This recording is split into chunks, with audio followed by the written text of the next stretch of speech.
പട്ടിക്കാട് ജാമിയ നൂരിയ വാർഷിക സമ്മേളനത്തിൽ നിന്ന് സമസ്ത യുവ നേതാക്കളെ തഴഞ്ഞതിൽ സമസ്തയിൽ ഭിന്നത രൂക്ഷം. പ്രതിഷേധവുമായി ഒരു വിഭാഗം പ്രവർത്തകർ രംഗത്തെത്തി.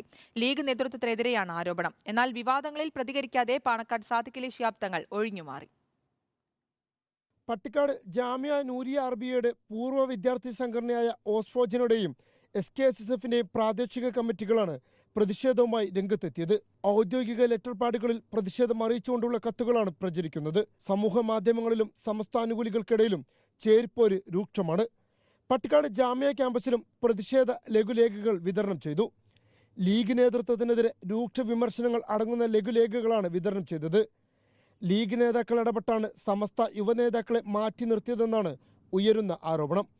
എന്നാൽ വിവാദങ്ങളെക്കുറിച്ച് കേട്ടിട്ടില്ല എന്നായിരുന്നു സാദിഖ് അലി തങ്ങളുടെ പ്രതികരണം. പട്ടിക്കാട് ജാമ്യയിൽ നിന്ന് സമ്മേളനം ആരംഭിക്കാൻ പോകുന്നത് അവിടെയുള്ള യുവ നേതാക്കളെ വെട്ടി എന്ന് പറഞ്ഞൊരു ആരോപണം സമസ്തയുടെ യുവാവ് ഉന്നയിക്കുന്നുണ്ട്. മുമ്പ് പ്രഭാഷകരായിട്ടുണ്ടായിരുന്ന ആളുകളൊന്നും ഇക്കാണ ലിസ്റ്റിലില്ല എന്നുള്ളതാണ് ഉന്നയിക്കുന്ന ആരോപണം. ഞാൻ കേട്ടില്ല.